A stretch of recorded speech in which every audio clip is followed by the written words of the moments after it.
Hai semua, hari ini kita akan membahas kasus yang berasal dari Jakarta.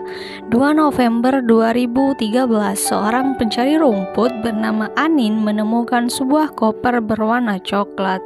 Koper tersebut mengambang di Kali Cinyurup, Desa Cibadung, Kecamatan Gunung Sindur, Bogor.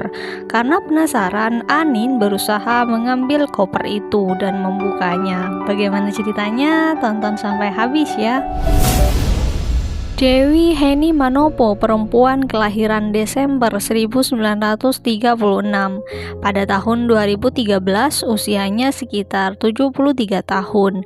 Dewi merupakan warga Manado, Sulawesi Utara. Namun setelah menikah dengan suaminya, ia kemudian menetap di Jakarta. Dewi juga sudah lama menjanda, kesehariannya dihabiskan untuk bekerja. Karena Dewi merupakan seorang pengusaha batu permata sukses. Beberapa anak dari Dewi diantaranya bernama Raja, Ananta, Doni, serta Kal. Kebetulan mereka semua sudah pada menikah dan sudah memiliki hidup masing-masing. Terlebih Kal yang tinggal di Bali bersama keluarganya. Meskipun seperti itu, mereka semua lantas tidak pernah melupakan sang ibu. Mereka berusaha memberikan yang terbaik kepada Dewi. Bahkan setiap bulannya Dewi selalu dijatah kurang lebih sekitar 10 juta rupiah.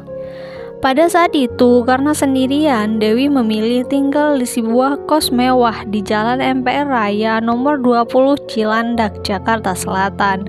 Dewi memilih kamar dengan luas 4x6 meter, pendingin ruangan, dan fasilitas air panas. Kamar indikos yang ditempati oleh Dewi memiliki fasilitas yang cukup mewah. Rumah indikos ini memiliki fasilitas layaknya hotel berbintang. Harganya pun terbilang mahal dari tarif yang paling murah sekitar 2,5 juta hingga 4 juta per bulan. Kamar Dewi terletak di lantai 2 di paling pojok, tepatnya di nomor 16. Indikos itu juga dilengkapi satu kolam renang berukuran seluas 5x10 meter. Di samping kolam renang ada juga sebuah taman. Meskipun tak begitu luas, tapi taman tersebut terlihat asri, dipenuhi tanaman dan juga rumput hijau. Selain itu juga terdapat ruang makan yang terbuka berukuran 4x8 meter. Dari ruang makan tersebut dapat langsung melihat ke arah kolam renang dan juga daratan kamar. Di mata keluarganya ini, Dewi dikenal sebagai pribadi yang baik, ceria, dan supel. Dia juga dikenal dengan ibu yang sangat baik. Ia selalu memberi kabar kepada keluarganya serta anak cucunya. Suherman alias Herman alias Tommy, laki-laki berusia sekitar 31 tahun. Suherman merupakan seorang tukang pijat. Ia bekerja di tempat pijat Refleksi Santrum di Pondok Indah Mall, Jakarta. Pada tahun 2010, Dewi pergi ke sebuah mall di Jakarta. Ia pergi ke tempat pijat Refleksi. Ia kemudian bertemu dengan laki-laki bernama Tommy. Dari pertemuan itu, hubungan keduanya semakin dekat. Sudah sekitar 2 tahunan mereka menjalin hubungan asmara. Bahkan anak-anak Dewi sudah sangat mengenal Tommy. Pada saat acara keluarga, Tommy sering dibawa dan diperkenalkan oleh Dewi kepada para anak-anaknya. 2 tahun kemudian, tahun 2012, Dewi mengajak sang kekasih Tommy untuk menghabiskan liburan di Bali. Sekalian Dewi juga sudah sangat kangen dengan anak dan cucunya. Mereka berdua menghabiskan liburan di Bali kurang lebih semingguan. Tidak hanya itu, mereka berdua mendapatkan semua fasilitas di Bali dari putra Dewi bernama Kal yang memang tinggal di Pulau Dewata. Seluruh biaya akomodasi pasangan ini disediakan oleh Kal. Di Bali mereka sangat enjoy dan have fun menikmati liburan. Selama di Bali itu mereka mereka menginap di Hotel Puri Tanah Lot. Mereka menghabiskan jalan-jalan dan bersenang-senang. Tidak lupa juga mereka mampir ke pantai Kuta Bali. Mereka berdua tidak ingin menyia-nyiakan waktu 1 minggu itu karena memang di Jakarta mereka hanya menghabiskan waktu bersama di mall saja. Di Bali, Tommy mengabadikan kemesraan bersama Dewi dengan berfoto ria. Di foto itu terlihat Tommy sangat bahagia dan juga begitu akrab dengan keluarga Dewi. Keduanya tampak tersenyum. Dalam foto yang diabadikan Tommy terlihat juga bahwa Dewi memakai blus lengan 3/4 warna biru dengan payet-payet yang berbentuk kupu-kupu. Mereka berpose berdekatan tanpa jarak. Dalam foto itu juga Tommy tampak mengenakan kaos lengan panjang warna biru. Singkat cerita, sudah setahun lalu mereka liburan ke Bali. Pada tanggal 30 Oktober 2013, Tommy diminta datang ke kos milik Tante Dewi di Cilandak, Jakarta Selatan. Saat itu Tommy sedang tidak masuk kerja. Setelah sampai di kosan dan sudah melepaskan kerinduan satu sama lain, tiba-tiba Dewi membuka sebuah obrolan dengan menyuruh Tommy untuk tidak masuk kerja lagi besoknya. Padahal prosedur di tempat Tommy bekerja, jika sudah mengambil 1 hari cuti, maka tidak boleh cuti lagi dalam 1 bulan. Permintaan Dewi ini kemudian ditolak oleh Tommy. Tommy pun marah hingga akhirnya terjadi cekcok mulut. Dewi memukul Tommy dengan tangannya. Saat itu Tommy masih berusaha untuk menenangkan Tante Dewi, tetapi Dewi sama sekali tidak bisa tenang.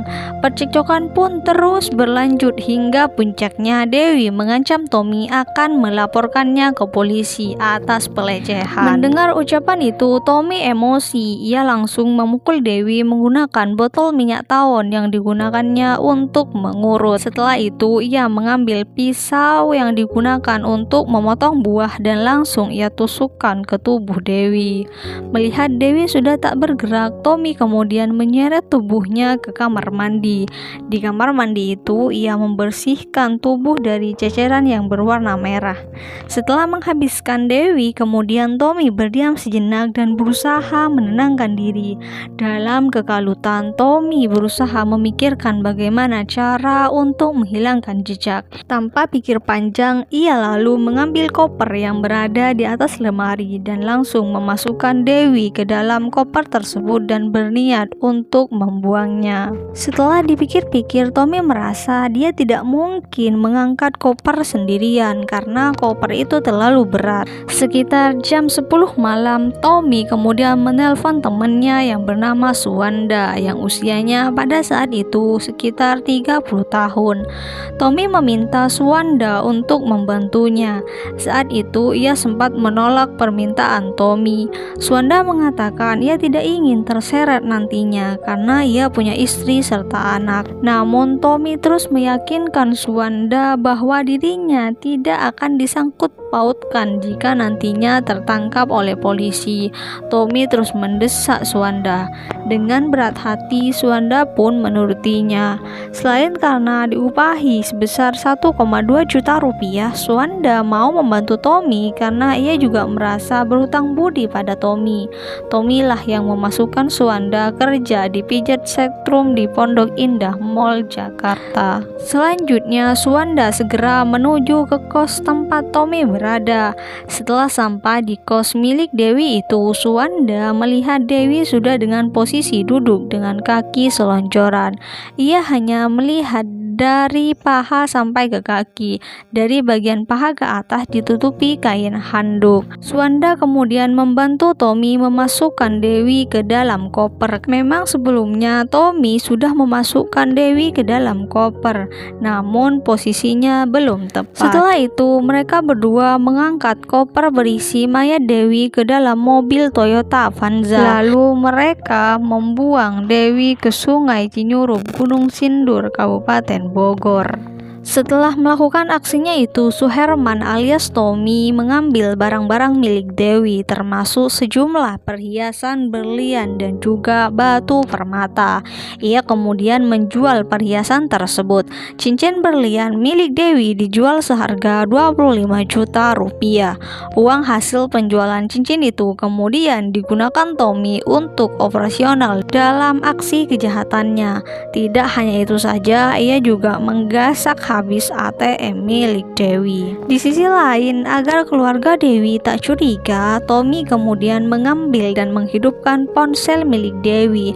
Bahkan ia selalu menjawab setiap ada pesan singkat dari keluarga Dewi.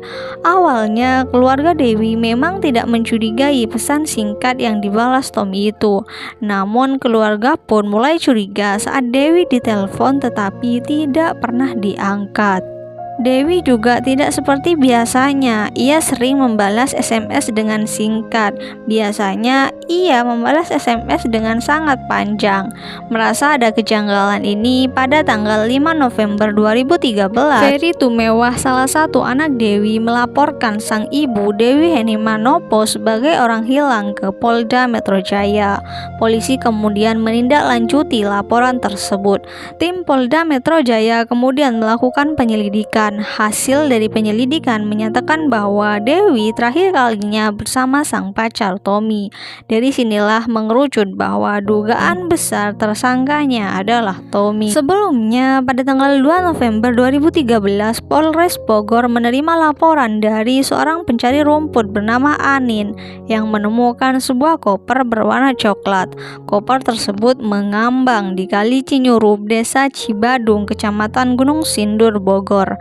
Setelah penyidik datang ke TKP, ternyata koper tersebut berisi mayat yang tidak diketahui identitasnya. Singkat cerita, polisi kemudian mencoba mencocokkan ciri-ciri wanita yang dilaporkan tersebut dengan jasad wanita yang ditemukan kemarin dan belum diketahui identitasnya di Rumah Sakit Polri Kramat Jati, Jakarta Timur. Dari hasil pengecekan identitas dan ciri-ciri jasad ternyata cocok dengan korban yang dilaporkan sebagai orang hilang oleh anaknya. Selanjutnya, tim unit 2 Direskrimum Polda Metro Jaya yang dipimpin oleh Kompol Jerry Raymond Siagian kemudian melakukan pencarian terhadap Tommy. Tidak butuh waktu lama, polisi kemudian berhasil menangkap Tommy di tempat kerjanya sebagai terapis di Mall Senayan City, Jakarta Selatan. Setelah ditangkap dan diinterogasi, terkuak fakta baru bahwa Tommy menghabisi Dewi tidak sendirian, melainkan dibantu oleh temannya bernama Suwanda. Dari sinilah Suwanda ditangkap di rumahnya di daerah Pamulang, Banten. Terungkapnya persembunyian Suwanda ini dari hasil pengembangan polisi usai menciduk Suherman alias Tommy. Atas perbuatannya itu, Tommy dan Suwanda dijerat dengan pasal 338 KUHP tentang pembunuhan dengan ancaman hukuman hingga 20 tahun penjara atau seumur hidup. Itulah cerita mengenai Tante Dewi yang berpacaran dengan seorang berondong bernama Tommy. Bagaimana menurut kalian? Silahkan komen di kolom komentar. Semua informasi yang disampaikan dari awal hingga akhir berdasarkan artikel-artikel yang sudah tersebar di internet. Terima kasih untuk kalian yang sudah nonton sampai habis. Jangan lupa di like, komen, serta share ke sosial media kalian. Jangan lupa di subscribe juga. Kita ketemu di konten-konten selanjutnya. Terima kasih.